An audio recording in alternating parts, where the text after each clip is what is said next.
Yes, Faadi TV jimbaniriza kadde kano. Mwasibye mutya banange muli mutya. Nenda kusaba osubscribe nga tonyigene kale. Jimpereka like video no. Mbatumideko abali kata Saudi Arabia, Bahrain n'abasinza mu ggwanga erya Oman nti muli b'amaanyi nnyo okubanga mu following azo updates mbanazo eziba zitambatambula okwetula eggwanga Uganda. Mbagamba ati muli bakabi nnyo okubanga mu following bagita Faadi TV amawulire mbanago agaba gatambatambula. Ensonga za Lwasa omugagga munange yakwatibwa onako olw'eggulo era ng'ono yatwalibwa Luzira.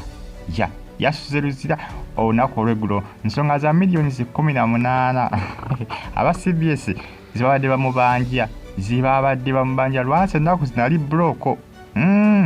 Ali tu broko yaggwamu yayabika yayavuwala ge mazima millioni 18 ne zibula Lwasa. Abasinga izogamba nti wa diversion ni jibakuba but just bakulitinga obu diversion millioni 18 zikubula zitya omugagga Lwasa. Nya Lwasa naku zinabika mwana tu ali block yaggwamu era ndabe bangi ku social media abasaba ddala Nabatanzi akole ki abekenga gyakola ki gyataasa mu Lwasa Emmanuel munange yamutaasa maliga yamba amole omusimbi era nga Lwasa onako olw'eggulu yabadde atwalibwa yabagambye nti banange munyambe mukubire ddala Nabatanzi okumanya nga Lwasa musajja musifu omukazi bayawukana dda naye sebera akyakola ki akyalina yesuubi akyalina kalito hope akasuubisuubi akatonotono nti Nabatanzi ayinza okumuddira lisajja lizibu nnyo oba jasi lyagala kufunirako Nabatanzi kumuddiza sibitegeera nti byantabudde linga diversion millioni 18 zikubula zitya ate ne bakutwala nga bakutwala mu kumena n'ogamba nti bakubire Nabatanzi nimukubire kudaana Nabatanzi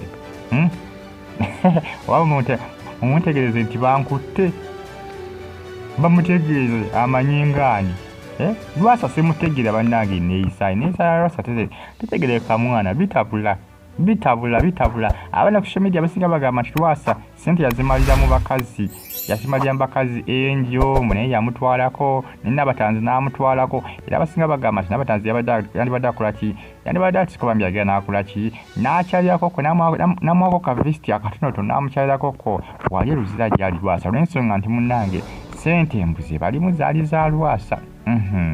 Abaana ku social media bakola ki bagusala omugambo bagutambuza bagamba nti Nabatanzi yandibadde agenda n'akola ki n'ayambako omusajja munaye n'amusaasira kubanga omusajja ali bloke essaawa kubanga Nabatanzi essaawa zino alabika asinga ne Lwasa essente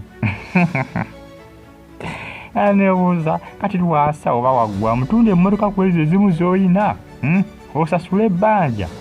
Lwasa abika alina byabala alina ebigendererwa byakola ki byakweza Nabatanzi kifulaba ayagala akole ki ayagala amuyambeko akola obadi bonna okulabika nga Nabatanzi akola ki addamu okubanga akwatagana n'okubanga bakola ki baddamu okubanga baagana ekitajja kusoboka ekyo ze sikirabawo Nabatanzi owoolugave mbw amuddire mpoziko nga naye yasigala amwagala naye embeera za Lwasa ezo neneeyisaayo eyo kyakasi kyamulemesa n'okubira n'abakazi olaba ali mwa Nabatanzi omuwala omubalagabo omuwala obukkakkamu Nabatanzi yali mukkakkamu okusinga ku enjo yali muzibu Nabatanzi muwala mukkakkamu kokko olaba yamulemwa n'alemwa owoolugave ati awoolugave babakkakkamu nga omanyi olugave lumanyi okubanga lumanyi okusika ne lubeerawo nga lukkakkamu olugave nga lulyawo lusirisi nga lwezinze kati n'abantu abaluddira bebabeera